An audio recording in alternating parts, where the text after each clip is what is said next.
नमस्ते छात्रों। हमने पिछली कक्षा में 10वीं कक्षा के तृतीय भाषा हिंदी का नवा पाठ ईमानदारों के सम्मेलन में इसका पहला भाग पढ़ा था। अब इस पाठ के दूसरे भाग में आप सभी का स्वागत करता हूं। इस पाठ के पहले भाग में हमने देखा था कि ईमानदारों के सम्मेलन में लेखक श्री हरिशंकर परसाई को मुख्य अतिथि के रूप में बुलाया जाता है और वे आते हैं। उन्हें ठहरने के लिए एक होटल के बड़े कमरे में व्यवस्था की जाती है। लेकिन पहले दिन इस सम्मेलन बहुत ही शानदार इस कार्यक्रम का उद्घाटन हुआ था। लेखक 1 घंटे तक भाषण दिया था और उसके बाद ये घटना होती है कि सभी लोग चले जाते हैं और अंत में आकर देखते हैं तो लेखक के चप्पलें गायब थी, है ना।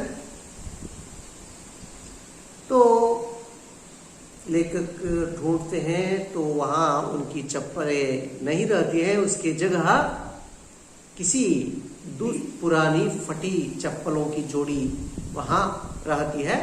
लेखक उन्हीं को पहनकर आते और कमरे में वहां आते हैं तो एक प्रतिनिधि, सम्मेलन में आए हुए एक डेलीगेट आकर उनसे क्या पूछते हैं कि आपके चप्पलें चोरी हो गई, कोई पहन ले गया, इस तरह पूछते हैं। तो लेखक कहते हैं हाँ, मेरी चप्पलें कोई पहन ले गया है। और इस लोगों की भीड़ भाड़ में, जलसे में ऐसी अदला बदली होती ही, कोई बात नहीं, मैं कल सुबह दूसरी चप्पलें खरीद लूंगा, इस तरह का आते हैं। तब वह डेलीगेट लेखक को एक सुझाव देते हैं। तिरुवल के ಹೇಳ್ತಾರೆ। क्या सुझाव देते हैं कि दोनों चप्पलों को एक ही जगह नहीं उतारनी है, बदले में एक चप्पल यहां उतारेंगे तो करीब 10 फुट दूरी पर दूसरी चप्पल निकालेंगे या उतारेंगे तो चप्पलों की चोरी नहीं होगी। मैं इसी तरह किया था, इसलिए मेरी चप्पलें नहीं खोई, इस तरह कहते हैं। लेकिन लेखक गौर करके देखने पर उन्हें पता चलता है कि सुझाव देने वाले व्यक्ति जो चप्पलें पहने थे वह चप्पल लेखक की ही थी। लेकिन लेखक उन्हें सीधा सीधा नहीं बताए। लेखक व्यंग्य से कहते हैं उस प्रतिनिधि से, अच्छी बात है, मुझे बड़ी गनीमत की बात यह है कि आपकी चप्पलें नहीं खोई, नहीं गई, इस तरह कहते हैं। तो आगे चलिए, अब दूसरे भाग में क्या होता है। फिर मैंने देखा कि एक बिस्तर की चादर गायब है। आयोजनकर्ताओं से कहा, उन्होंने जवाब दिया, होटल वाले ने दुलाने को भेज दी होगी, दूसरी आ जाएगी। पर दूसरी आई नहीं। दूसरे दिन गोष्ठियां शुरू हो गई। रात को गोष्ठी खुशियों से लौटा, देखा कि 2 और चादरें गायब हैं। तीनों चली गईं। दूसरे दिन बैठक में जाने के लिए धूप का चश्मा खोजने लगा तो नहीं मिला। शाम को तो था।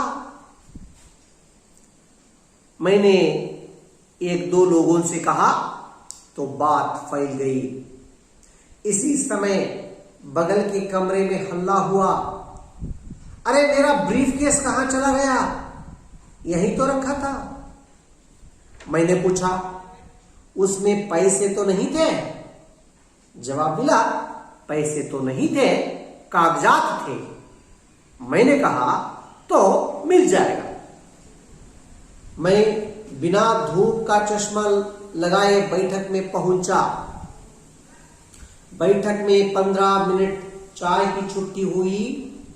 लोगों ने सहानुभूति प्रकट की। एक सज्जन आए, कहने लगे, बड़ी चोरियां हो रही हैं, देखिए आपका धूप का चश्मा चला गया। वहां धूप का चश्मा लगाए थे, मुझे याद था। एक दिन पहले वहां धूप का चश्मा नहीं लगाए थे। मैंने देखा जो चश्मा वहां लगाए थे वह मेरा ही था। कहने लगे, रात को क्या चांदनी में धूप का चश्मा लगाया जाता है? मैंने कमरे की टेबल पर रख दिया था। वह बोले, कोई उठा ले गया होगा। मैं उन्हें देख रहा था और वह मेरा चश्मा लगाए इत्मीनान से बैठे थे। तीसरे दिन रात को लौटा तो कुछ हरारत थी, थोड़ी ठंड भी थी। मैंने सोचा बिस्तर से कंबल निकाल लूं, फिर कंबल भी गायब था। फिर हल्ला हुआ। स्वागत समिति के मंत्री आए, कई कार्यकर्ता आए। मंत्री कार्यकर्ताओं को डांटने लगे, तुम क्या करते हो? तुम्हारी ड्यूटी यहां है, तुम्हारे रहते चोरियां हो रही है। यह ईमानदार सम्मेलन है, बाहर यह चोरी की बात फैली तो कितनी बदनामी होगी। कार्यकर्ता ने कहा, हम क्या करें? अगर सम्माननीय डेलीगेट यहां वहां जाए तो क्या हम उन्हें रोक सकते हैं? मंत्री ने गुस्से से कहा, मैं पुलिस को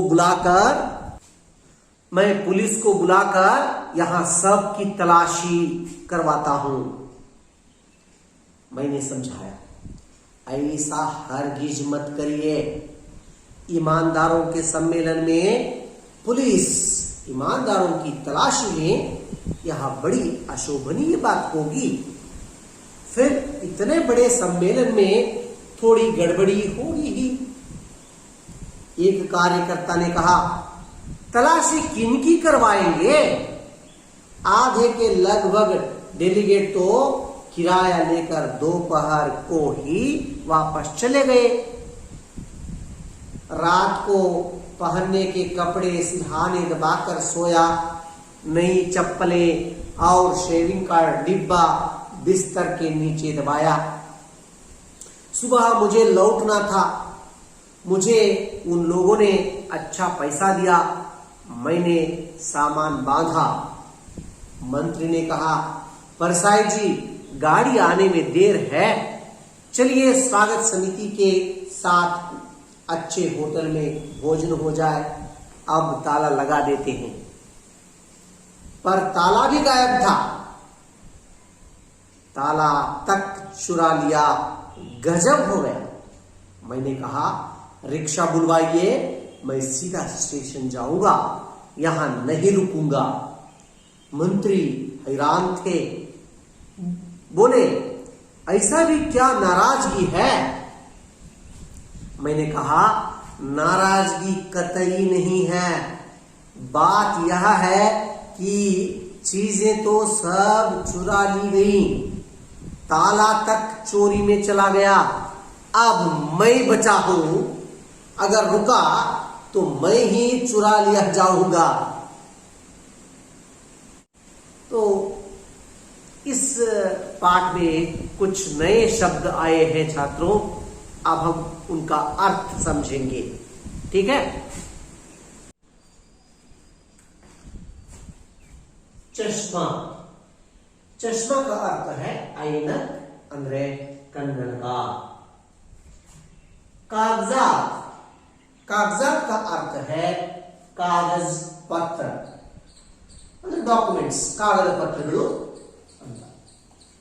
ಹಲ್ಲಾ, ಹಲ್ಲಾ यानी शोर, सद्दू, गद्दला. इत्मीनान का अर्थ है भरोसा, ವಿಶ್ವಾಸ, ತುಂಬಾ ಭರವಸೆಯಿಂದ ನಂಬಿಕೆಯಿಂದ ಕಾನ್ಫಿಡೆಂಟ್ ಆಗಿ ಕೂತ್ಕೊಂಡಿದ್ದು ಅಂತ.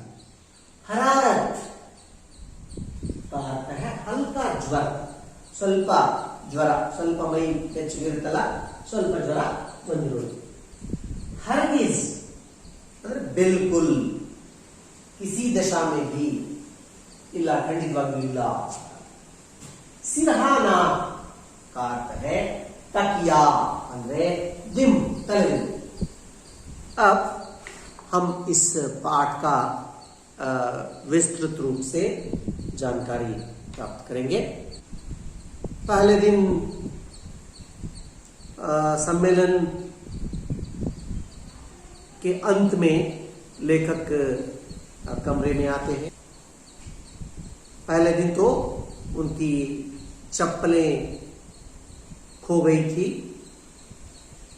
फिर मैंने देखा कि बिस्तर की चादर गायब है.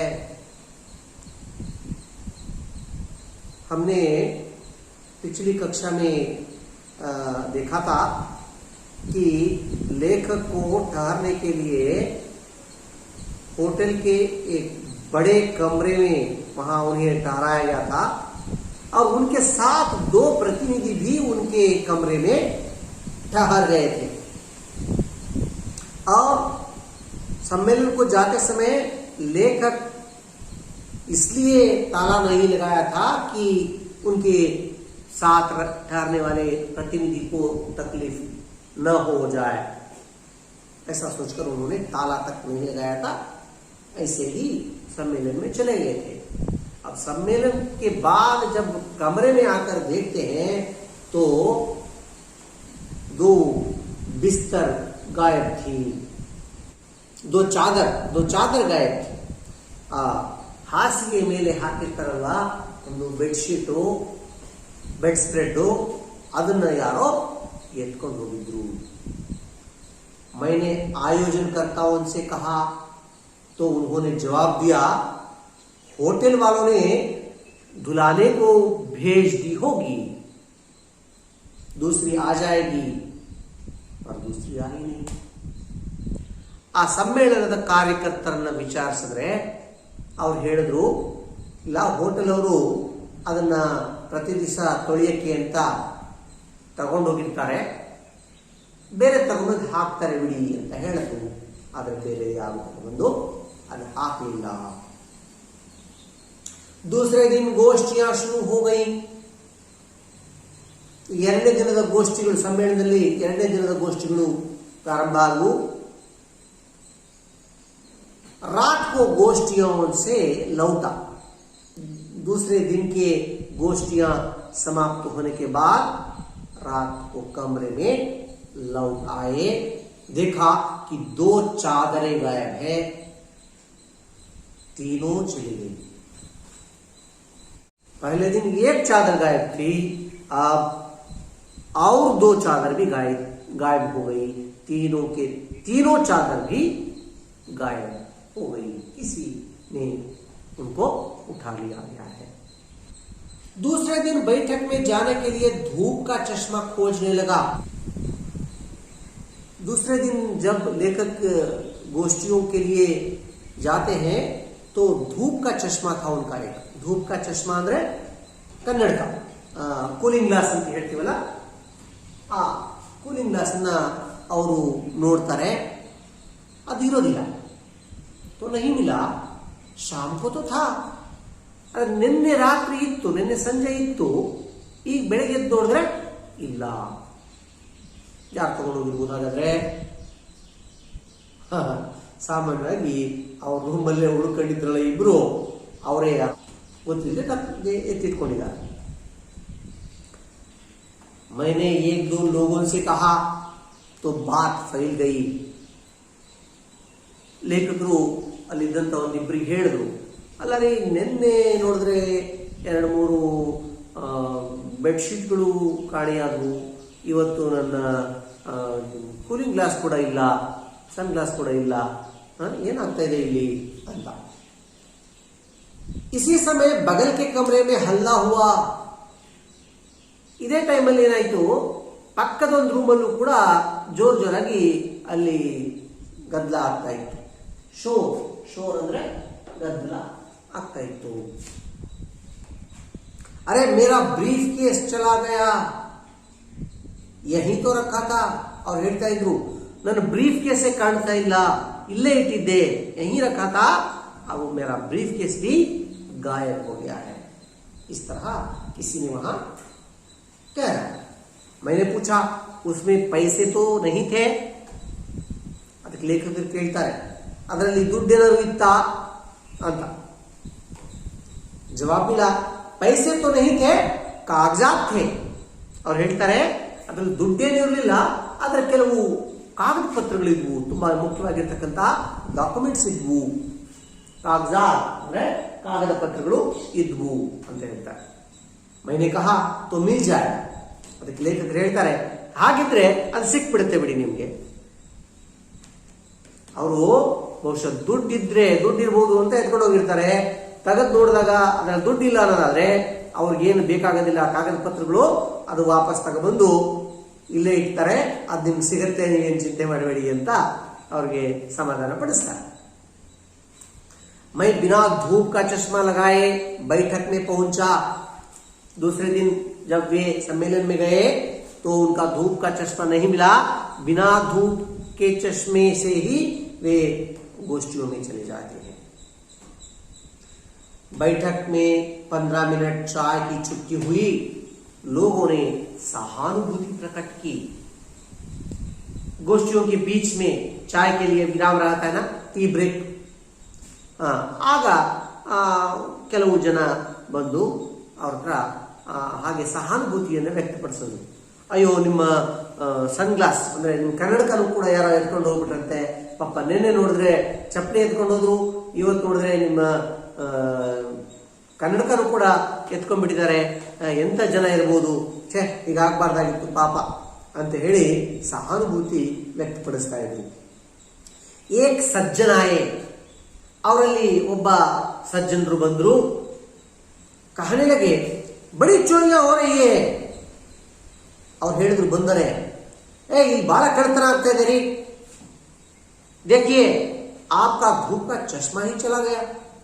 ಅಲ್ಲ ನೋಡ್ರಿ, ನಿಮ್ಮ ಕನ್ನಡಕನೂ ಕೂಡ ಅವ್ರಿಗೆ ಬೇಕಾಯ್ತಾ, ಕನ್ನಡಕನೂ ಕೂಡ ಎತ್ಕೊಂಡ್ಬಿಟ್ಟಿದಾರಲ್ಲ, ಎಂತ ಕಳ್ಳರಿರ್ಬೇಕು ಅಂತ ಹೇಳಿ ಬಹಳ ಸಂಪನ್ನರ ಹಾಗೆ ಅವನು ಮಾತಾಡ್ತಾ ಇದ್ದ. ವಹಾ ಧೂಪ್ ಕಾ ಚಶ್ಮಾ ಲಗಾಯೆ ಥೇ. ಹಾಗೆ ಬಂದು ಹೇಳಿದಂತ ಸಜ್ಜನರು ಅವರು ಒಂದು ಸನ್ ಗ್ಲಾಸ್ ಹಾಕೊಂಡಿದ್ರು, ಒಂದು ಕೂಲಿಂಗ್ ಗ್ಲಾಸ್ ಹಾಕೊಂಡಿದ್ರು. मुझे याद था कि एक दिन पहले वहां धूप का चश्मा नहीं लगाए थे. ಅವ್ರನ್ನ ಹಿಂದಿನ ದಿನ ಲೇಖಕರು ನೋಡಿದ್ರು, ಹಿಂದಿನ ದಿನ ಅವರು ಆ ಸನ್ ಗ್ಲಾಸ್ ಅನ್ನ ಹಾಕೊಂಡಿರಲಿಲ್ಲ, ಆದರೆ ಇವತ್ತು ಅವ್ರು ಹಾಕೊಂಡಿದ್ದಾರೆ. मैंने देखा जो चश्मा लगाए थे वह मेरा ही था. ಅವರು ದಿಟ್ಟಿಸಿ ನೋಡ್ತಾರೆ ಆ ವ್ಯಕ್ತಿಯನ್ನ, ಅವ್ರು ಹಾಕೊಂಡಿರ್ತಕ್ಕಂಥ ಕನ್ನಡಕವು ಕೂಡ ಲೇಖಕರದ್ದೇ ಆಗಿತ್ತು. ಅಂದ್ರೆ ಲೇಖಕರ ಕನ್ನಡಕವನ್ನ ಎತ್ಕೊಂಡಿರುವಂತ ವ್ಯಕ್ತಿನೇ ತಾನೇ ಅದನ್ನು ಹಾಕೊಂಡು ಬಂದು ಅವರ ಹತ್ರ ಬಂದು ಸಹಾನುಭೂತಿ ವ್ಯಕ್ತಪಡಿಸ್ತಾ ಇದ್ದಾರೆ. ಅಂದ್ರೆ ಅವರೇ ಎತ್ಕೊಂಡಿದ್ದಾರೆ ಅಂತ ಹೇಳಿ ಅವ್ರ ಮೇಲೆ ಅನುಮಾನ ಬಾರದೇ ಇರಲಿ ಲೇಖಕರಿಗೆ ಅಂತ. ಕಳ್ಳರು ಬೇರೆ ಯಾರೋ ಎತ್ಕೊಂಡು ಹೋಗಿರ್ಬೋದು ಅನ್ಕೊಳ್ಳಿ, ನಾನು ಕಳ್ಳ ಅಂತ ಅವ್ರು ಅನ್ಕೊಳ್ಳದೇ ಇರಲಿ ಅನ್ನೋದನ್ನ ದೃಢಪಡಿಸಕ್ಕೆ ಅವ್ರಿಗೆ ಏನಾದ್ರು ಡೌಟ್ ಬರುತ್ತಾ, ಏನಾದ್ರು ಕೇಳ್ತಾರಾ, ಅಥವಾ ಅವರ ಮನಸ್ಸನ್ನ ಬೇರೆ ಕಡೆಗೆ ಡೈವರ್ಟ್ ಮಾಡೋದಕ್ಕೆ ಅವರು ಪ್ರಯತ್ನ ಪಡ್ತಾ ಇದ್ರು. कहने लगे आपने चश्मा लगाया नहीं था? ಅವ್ರು ಕೇಳಿದ್ರಂತೆ, ಯಾಕೆ ನೀವು ಚಶ್ಮಾ ಹಾಕೊಂಡಿರ್ಲಿಲ್ವಾ, ಕನ್ನಡಕ ಹಾಕೊಂಡಿರ್ಲಿಲ್ವಾ ಅಂತ. मैंने कहा रात को क्या चांदनी में धूप का चश्मा लगाया जाता है? ಲೇಖಕರು ಕೇಳಿದ್ರಂತೆ, ಅಲ್ಲಪ್ಪ ರಾತ್ರಿ ಹೊತ್ತು ಬೆಳದಿಂಗಳಲ್ಲಿ ಯಾರಾದ್ರೂ ಸನ್ ಗ್ಲಾಸ್ ಹಾಕೊಳ್ತಾರಾ? मैंने कमरे की टेबल पर रख दिया था. ನಾನು ರಾತ್ರಿ ಹೊತ್ತು ಅದರ ಅವಶ್ಯಕತೆ ಬೀಳೋದಿಲ್ಲ. ಧೂಪ ಚಶ್ಮಾ ಅಂದ್ರೆ ಬಿಸಿಲು, ತುಂಬಾ ಪ್ರಖರವಾದ ಬಿಸಿಲಿರುವಾಗ ಕಣ್ಣಿನ ರಕ್ಷಣೆಗಾಗಿ ಆ ಸನ್ ಗ್ಲಾಸ್ ನ ಹಾಕೋತಾರೆ. ರಾತ್ರಿ ಹೊತ್ತಿನ ಬಿಸಿಲಿರೋದಿಲ್ವಲ್ಲ, ರಾತ್ರಿ ಹೊತ್ತಿಗೆ ಯಾರಾದ್ರೂ ಸನ್ ಗ್ಲಾಸ್ ಹಾಕೊಳ್ತಾರಾ? ಇಲ್ಲ. ಅದಕ್ಕೆ ನಾನೇನ್ ಮಾಡಿದ್ದೆ, ಟೇಬಲ್ ಮೇಲೆ ಎತ್ತಿಟ್ಟಿದ್ದಪ್ಪ. ವಹ ಬೋಲೆ ಕೋಯಿ ಉಠಾಲೇ ಗಯಾ ಹೋಗಾ, ಹಾಗಾದ್ರೆ ಯಾರ ಎತ್ಕೊಂಡು ಹೋಗಿದ್ದಾರೆ ಬಿಡಿ ಅಂತ ಹೇಳ್ತಾರೆ. मैं उन्हें देख रहा था और वहां मेरा चश्मा लगाए इत्मीनान से बैठे थे. ಲೇಖಕರು ಅವ್ರನ್ನೇ ನೋಡ್ತಾ ಇದ್ರು. ಅವರು ಲೇಖಕರದೇ ಕನ್ನಡಕವನ್ನ ಹಾಕೊಂಡು ಏನು ಗೊತ್ತಿಲ್ಲದಿರೋ ಹಾಗೆ ತುಂಬಾ ನಾನೇನು ಕಳ್ಳ ಅಲ್ಲ ಅನ್ನುವಂಥ ವಿಶ್ವಾಸದಲ್ಲಿ ತುಂಬಾ ನಂಬಿಕೆಯಿಂದ ಅವರು ಕೂತ್ಕೊಂಡಿದ್ರು. सोचा तीसरे दिन रात को लौटा तो कुछ हरारत थी, थोड़ी ठंड भी थी. और तीसरे दिन, सम्मेलन के तीसरे दिन के बाद जब वे कमरे को लौट आते हैं तो कुछ हरारत का अर्थ है हल्का सा ज्वर. ಸ್ವಲ್ಪ ಮೈ ಬೆಚ್ಚಗಾಗಿತ್ತು, ಸ್ವಲ್ಪ ಮೈ ಬಿಸಿ ಇತ್ತು, ಸಣ್ಣಕ್ಕೆ ಜ್ವರ ಇತ್ತು, ಮತ್ತೆ ಥೋಡಾ ठंड भी थी, ಸ್ವಲ್ಪ ಚಳಿ ಕೂಡ ಇತ್ತು. ठंड ಅಂದ್ರೆ ಚಳಿ. मैंने सोचा बिस्तर से कंबल निकाल लूं, पर कंबल भी गायब था. ಅವ್ರು ಅನ್ಕೊಂಡು ಆ ಹಾಸಿಗೆಯಲ್ಲಿ ಸುತ್ತಿಟ್ಟಿರ್ತಾರೆ ಕಂಬಳಿ ಅಥವಾ ರಗ್ಗು, ಅದನ್ನ ಹೊದ್ಕೊಳ್ಳೋಣ ಅಂತ ಹೇಳಿ ತೆಗೆದು ನೋಡಿದ್ರೆ ಅದರಲ್ಲಿರೋ ಕಂಬಳಿನೂ ಇಲ್ಲ, ಆ ರಗ್ಗು ಇಲ್ಲ. ಹೊದ್ಕೊಳ್ಳೋದಕ್ಕೆ ಏನು ಇತ್ತಲ್ಲ ಹೊದಿಕೆ, ಅದು ಕೂಡ ಇರಲಿಲ್ಲ, ಅದನ್ನೂ ಯಾರೋ ಎತ್ಕೊಂಡ್ಬಿಟ್ಟಿದ್ರು. ಫಿರ್ ಹಲ್ಲಾ ಹುವಾ, ಮತ್ತೆ ವಿಷಯ ಗೊತ್ತಾಯ್ತು. ಎಲ್ಲರೂ ಜೋರಾಗಿ ಮಾತಾಡ್ಲಿಕ್ಕೆ ಶುರು ಮಾಡಿದ್ರು. ಏನಾಗ್ತಾ ಇದೆಪ್ಪ ಇಲ್ಲಿ, ಏನು ಉಳಿತಾ ಇಲ್ಲ, ಏನ್ ಸಿಕ್ಕತ್ತೋ ಅದನ್ನೇ ಎತ್ಕೊಂಡು ಹೋಗ್ಬಿಡ್ತಾರೆ, ಹಾಗೆ ಹೀಗೆ ಅಂತೆಲ್ಲ ಮಾತಾಡ್ತಾ ಇದ್ರು. ಸ್ವಾಗತ ಸಮಿತಿಗೆ ಮಂತ್ರಿ ಆಯೆ, ಆ ಸಮ್ಮೇಳನದ ಸ್ವಾಗತ ಸಮಿತಿಯ ಒಬ್ಬರು ಮಂತ್ರಿಗಳು, ಸಚಿವರು ಅಲ್ಲಿ ಬರ್ತಾರೆ. ಕೈ ಕಾರ್ಯಕರ್ತ ಆಯೆ, ಅವ್ರ ಜೊತೆಗೆ ಅನೇಕ ಕಾರ್ಯಕರ್ತರು ಕೂಡ ಬರ್ತಾರೆ. ಮಂತ್ರಿ ಕಾರ್ಯಕರ್ತಾವೋ ಡಾಂಟನೆ ಲಗೆ, ಡಾಂಟ ಅಂದ್ರೆ ಬೈಯೋದು. ಆ ಸ್ವಾಗತ ಸಮಿತಿಯ ಮಂತ್ರಿಗಳು ಕಾರ್ಯಕರ್ತರಿಗೆ ಬೈತಾ ಇದ್ರು. तुम लोग क्या कर रहे हो, तुम्हारी ड्यूटी यहां है, तुम्हारे रहते चोरियां हो रही है, यह ईमानदार सम्मेलन है, बाहर यह चोरी की बात फैली तो कितनी बदनामी होगी. ಅವ್ರು ಹೇಳ್ತಾರೆ, ಅಲ್ಲ ನೀವು ಕಾರ್ಯಕರ್ತರೆಲ್ಲ ಏನ್ ಮಾಡ್ತಾ ಇರ್ತೀರಿ, ಅದೆಲ್ಲ ನೋಡ್ಕೊಳಕ್ಕಾಗಲ್ವಾ, ನೀವೆಲ್ಲ ಇಟ್ಕೊಂಡು ಹೀಗೆಲ್ಲ ಕಳ್ತನ ಆಗ್ತಾ ಇದೆ. ಇದು ಪ್ರಾಮಾಣಿಕರ ಸಮ್ಮೇಳನ, ಪ್ರಾಮಾಣಿಕರ ಸಮ್ಮೇಳನದಲ್ಲಿ ಬಂದು ಇಲ್ಲಿಯೂ ಕೂಡ ಕಳ್ತನ ಆಗ್ತಾ ಇದೆ ಅನ್ನುವಂಥ ಸುದ್ದಿ ಹೊರಗಡೆ ಗೊತ್ತಾದ್ರೆ ಏನ್ ಅನ್ಕೊಳ್ಳಿಕ್ಕಿಲ್ಲ ನಮ್ಮ ಸಮ್ಮೇಳನದ ಬಗ್ಗೆ, ಈ ಸಮ್ಮೇಳನದಲ್ಲಿ ಬಂದಿರತಕ್ಕಂಥ ಜನರ ಬಗ್ಗೆ. ಯಾಕೆ ಕುಡ್ದು ಅಂತ ಹೇಳಿ ಅವ್ರನ್ನ ಬೈತಾ ಇದ್ದಾರೆ. ನೀವೇನ್ ಮಾಡ್ತಾ ಇರ್ತೀವಿ, ನೀವು ಇಲ್ಲಿ ಸರಿಯಾಗಿ ನೋಡ್ಕೋಬೇಕು, ಅದು ನಿಮ್ ಕೆಲಸ ಇಲ್ಲಿ ಅಂತೆಲ್ಲ. ಕಾರ್ಯಕರ್ತಾओं ने कहा हम क्या करें, अगर सम्माननीय डेलीगेट यहाँ वहां जाए तो क्या हम उन्हें रोक सकते हैं. ಅದಕ್ಕೆ ಕಾರ್ಯಕರ್ತರು ಹೇಳ್ತಾರೆ, ನಾವೇನ್ ಮಾಡಕ್ಕಾಗತ್ತೆ, ಸಮ್ಮೇಳನಕ್ಕೆ ಬಂದಿರತಕ್ಕಂತಹ ಪ್ರತಿನಿಧಿಗಳು ಅಲ್ಲಿ ಇಲ್ಲಿ ಎಲ್ಲಾ ಕಡೆ ಓಡಾಡ್ತಾ ಇರ್ತಾರೆ, ನೀವು ಅಲ್ಲಿ ಹೋಗ್ಬೇಡ್ರಿ, ಇಲ್ಲಿ ಬರಬೇಡ್ರಿ ಅಂತ ಹೇಳಿ ಹೇಳಲಿಕ್ಕಾಗತ್ತಾ, ಅವ್ರಿಗೆ ಅವ್ನು ತಡೀಕಾಗತ್ತಾ ಅಂತ ಹೇಳ್ತಾರೆ. ಮಂತ್ರಿನೇ ಗುಸ್ಸೆ ಸೆ ಕಹಾ, ಮಂತ್ರಿಗಳಿಗೆ ಕೋಪ ಬಂತು. ಕೋಪದಿಂದ ಹೇಳ್ತಾರೆ, ಮೈ ಪೊಲೀಸ್ ಕೋ ಬುಲಾಕರ್ ಯಹಾ ಸಬ್ ಕಿ ತಲಾಶಿ ಕರ್ವಾತಾ ಹೂಂ. ಹಾಗಿದ್ರೆ ಇಲ್ಲೇ ಯಾರೋ ಇರ್ತಾರೆ ಕಳ್ಳರು, ನಾನು ಪೊಲೀಸರಿಗೆ ಹೇಳಿ ಇಲ್ಲೆಲ್ಲರೂ ಒಂದ್ ಕಡೆಯಿಂದ ಚೆಕಪ್ ಮಾಡಿಸ್ತೀನಿ, ತಲಾಶಿ ಕರ್ವಾನ ಅಂತ ಹೇಳಿದ್ರೆ ಹುಡುಕ್ಸ್ತೀನಿ ಅಂತ ಹೇಳ್ತಾರೆ. ಮೈನೆ ಸಮझाया ಐಸಾ ಹರ್ಗಿಜ್ ಮತ್ ಕರಿಯೇ. ಹರ್ಗಿಜ್ ಅಂದ್ರೆ ಬಿಲ್ಕುಲ್ ಕಿಸಿ ದಶಾಮೆ, ಖಂಡಿತವಾಗಿಯೂ ಇಂಥ ತಪ್ಪನ್ನು ಮಾಡಬೇಡಿ. ಯಾವ ತಪ್ಪನ್ನ? ಪೊಲೀಸರಿಗೆ ಕರೆಸಿ ಹುಡುಕುವಂತ ಹುಡುಕಿಸುವಂತ ತಪ್ಪನ್ನು ಮಾಡಬೇಡಿ. ईमानदारों के सम्मेलन में पुलिस ईमानदारों की तलाशी ले, यह बड़ी अशोभनीय बात होगी. ಪ್ರಾಮಾಣಿಕರ ಸಮ್ಮೇಳನದಲ್ಲಿ ಬಂದಿರತಕ್ಕಂತಹ ಪ್ರಾಮಾಣಿಕರನ್ನ ಪೊಲೀಸರು ಬಂದು ಹುಡುಕ್ತಾರೆ ಅಂತ ಹೇಳಿದ್ರೆ ಅದು ಶೋಭೆ ತರ್ತಕ್ಕಂಥ ವಿಚಾರ ಅಲ್ಲ. फिर इतनी बड़े सम्मेलन में थोड़ी गड़बड़ी होगी. ಬಹಳ ಜನ ಸೇರಿದಂತ ಸಂದರ್ಭದಲ್ಲಿ ಎಲ್ಲೋ ಸಣ್ಣ ಪುಟ್ಟ ವ್ಯತ್ಯಾಸಗಳಾಗ್ತವೆ. ಹಾಗಂತ ನಾವು ಪೊಲೀಸ್ನವ್ರಿಗೆ ಹೇಳಿದ್ರೆ, ಪೊಲೀಸ್ನವ್ರು ಬಂದು ಇಲ್ಲೆಲ್ಲ ಅವ್ರನ್ನ ಹುಡುಕಿಸಿದ್ರೆ ಏನಾಗುತ್ತೆ? ತಪ್ಪ ಅಭಿಪ್ರಾಯ ಬರುತ್ತೆ. ದಯವಿಟ್ಟು ಪೊಲೀಸರಿಗೆ ಹೇಳೋದಾಗ್ಲಿ ಅಥವಾ ಅವ್ರ ಕರೆಸಿ ಇಲ್ಲೆಲ್ಲ ಹುಡುಕಿಸೋದಾಗ್ಲಿ ಖಂಡಿತವಾಗಿ ಮಾಡಬೇಡಿ ಅಂತ ಹೇಳ್ತಾರೆ. ಯಾರು? ಲೇಖಕರು. एक कार्यकर्ता ने कहा, तलाशी किनकी करवा लेंगे? आधे के लगभग डेलीगेट तो किराया लेकर दोपहर को ही वापस चले गए. ಅದರಲ್ಲಿ ಒಬ್ಬ ಕಾರ್ಯಕರ್ತರು ಹೇಳ್ತಾರೆ, ನೀವು ಯಾರನ್ನ ಹುಡುಕಿಸ್ತೀರಿ? ಅರ್ಧಕರ್ತ ಜನ ಆಗ್ಲೇ ತಮ್ಮ ಸಂಭಾವನೆಯನ್ನು ಹಣನೂ ಕೂಡ ಇಸ್ಕೊಂಡು ಅವರಾಗಲೇ ಹೊರಟೋಗಿದ್ದಾರೆ. ಹೋಗಿರೋ ತಗೊಂಡೋದ್ರೆ ಇದ್ದವ್ರು ಹುಡುಕಿಸಿ ಏನು ಪ್ರಯೋಜನ ಅಲ್ವೇ? रात को पहनने के कपड़े सिरहाने दबाकर सोया, नई चप्पलें और शेविंग का डिब्बा बिस्तर के नीचे दबाया.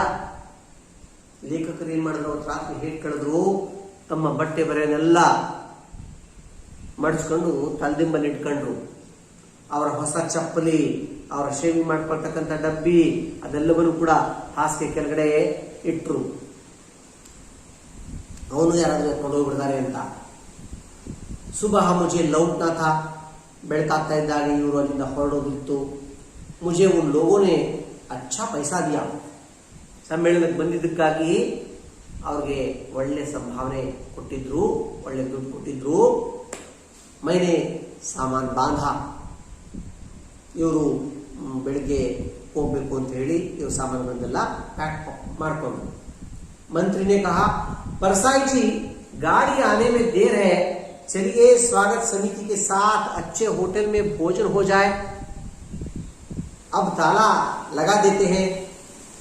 ಮಂತ್ರಿಗಳು ಬಂದು ಹೇಳಿದ್ರು ಲೇಖಕರಿಗೆ, ಪರ್ಸಾಯಿ ಅವರೇ, ಇನ್ನು ನಿಮ್ಮ ರೈಲ್ ಗಾಡಿ ಬರೋದಕ್ಕೆ ತುಂಬಾ ಟೈಮ್ ಇದೆ, ಬನ್ನಿ ಅಲ್ಲಿವರೆಗೂ ಹೋಗಿ ಒಳ್ಳೆ ಹೋಟ್ಲಲ್ಲಿ ಒಂದು ಒಳ್ಳೆ ಊಟ ಮಾಡೋಣ ಎಲ್ಲ ಸಮ್ಮೇಳನ ಕಾರ್ಯಕರ್ತರ ಜೊತೆಗೆ ಅಂತ ಹೇಳಿ, ಸ್ವಾಗತ ಸಮಿತಿಯವ್ರ ಜೊತೆಗೆ ಒಳ್ಳೆ ಊಟ ಮಾಡೋಣ ಬನ್ನಿ ಅಂತ ಕರೆದ್ರು. ಈಗೇನು ನೀವು ಭಯ ಪಡ್ಕೋಬೇಡಿ, ಬೀಗ ಹಾಕ್ಬಿಡೋಣ ರೂಮ್ಗೆ, ಈಗ ಯಾರು ಅವಾಗ ವಸ್ತುಗಳನ್ನ ಎತ್ಕೊಂಡು ಹೋಗೋದಿಲ್ಲ ಅಂತ ಹೇಳ್ತಾರೆ. ಪರ್ ತಾಲಾ ಬೀಗ ಎತ್ತ ನೋಡೋಣ ಅಂತ ನೋಡಿದ್ರೆ ಅಲ್ಲಿ ಬೀಗನೂ ಕೂಡ ಇರಲಿಲ್ಲ, ಅದನ್ನು ಕೂಡ ಯಾರು ಎತ್ಕೊಂಡು ಹೋಗಿದ್ರು. ತಾಲಾ ತಕ್ ಚುರಾಲಿಯ ಗಜಬ್ ಹೋಗೆ, ಬಹಳ ಆಶ್ಚರ್ಯ ಆಯ್ತು. ಅಲ್ಲ, ಬೀಗ ಸಹಿತ ಬಿಡೋದಿಲ್ಲ ಅಂತ ಹೇಳಿದ್ರೆ ಅಲ್ಲಿ ಬಂದಿರತಕ್ಕಂಥ ಜನರ ಮನಸ್ಥಿತಿ ಎಂಥದ್ದಿರುತ್ತೆ ನೋಡಿ. ಪ್ರಾಮಾಣಿಕರ ಸಮ್ಮೇಳನ ಹೆಸರಿಗೆ, ಅದಕ್ಕೆ ಇದೊಂದು ವ್ಯಂಗ್ಯ ರಚನೆ ಅಂತ ಹೇಳಿದ್ದು. किस पर व्यंग्य कर रहे हैं लेखक? ईमानदारों पर. ईमानदार कहलाने वाले लोगों में कितनी बेईमानी होते हैं, कितनी बेईमानी करते हैं, ऐसे लोगों पर व्यंग्य करने के लिए इस पाठ को लेखक ने लिखा है. मंत्री हैरान थे. मैंने कहा, रिक्शा बुलवाइए, मैं सीधा स्टेशन जाऊंगा, यहां नहीं रुकूंगा. ಅವ್ರ ಮಂತ್ರಿಗಳು ಬನ್ನಿ ಊಟಕ್ಕೆ ಹೋಗೋಣ ಅಂತ ಕೇಳಿದಾಗ ಕರೆದಾಗ ಲೇಖಕ ಹೇಳ್ತಾರೆ, ಇಲ್ಲ ಇಲ್ಲ ನನ್ಗೊಂದು ಆಟೋ ರಿಕ್ಷಾ ಕರೆದ್ಬಿಡಿ, ನಾನು ಹೊರಟೋಗ್ಬಿಡ್ತೀನಿ, ಇಲ್ಲಿ ಇರೋದಿಲ್ಲ ಅಂತ.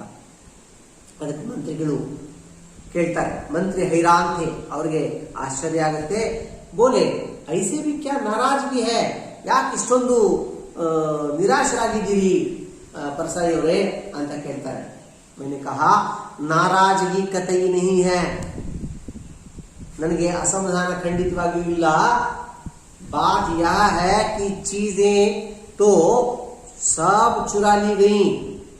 ವಿಷಯ ಏನಪ್ಪಾ ಅಂದ್ರೆ ಇದುವರೆಗೂ ಇದ್ದಂತ ಎಲ್ಲಾ ವಸ್ತುಗಳನ್ನು ಕೂಡ ಕಳ್ತನ ಮಾಡಲಾಗಿದೆ. ತಾಲಾ ತಕ್ ಚೋರಿ ಹೋಗಯ, ಬೀಗ ರೂಮಿಗೆ ಬಾಗಿಲಿಗೆ ಹಾಕ್ತಕ್ಕಂಥ ಬೀಗ ಕೂಡ ಕಳ್ತನವಾಗಿದೆ. ಅಬ್ ಮೈ ಬಚಾ ಹೂ, ಈಗ ಸದ್ಯ ನಾನೊಬ್ಬ ಉಳ್ಕೊಂಡಿದ್ದೀನಿ. ಅಗರ್ ರುಕಾ ತೋ ಮೈ ಹಿ ಚುರಾ ಲಿಯಾ ಜಾऊंगा, ನಾನು ಇನ್ನು ಸ್ವಲ್ಪ ಹೊತ್ತಿಲ್ಲೇ ಇದ್ರೆ ನನ್ನನ್ನು ಯಾರಾದ್ರೂ ಕಳ್ತನ ಮಾಡ್ಕೊಂಡ್ಬಿಡ್ತಾರೆ, ಕದ್ದೊಯ್ದು ಬಿಡ್ತಾರೆ. ಇಲ್ಲಿ ಏನೂ ಬಿಡೋದಿಲ್ಲ ಜನ, ಇಲ್ಲಿ ಬಹಳ ಕೆಟ್ಟವರಿದ್ದಾರೆ, ಬಹಳ ಮೋಸ ಮಾಡ್ಕೊಂತವರಿದ್ದಾರೆ, ಅಪ್ರಾಮಾಣಿಕರಿದ್ದಾರೆ. ಇಂತಹ ಜಾಗದಲ್ಲಿ ಇರಬಾರ್ದು ಅಂತ ಹೇಳಿ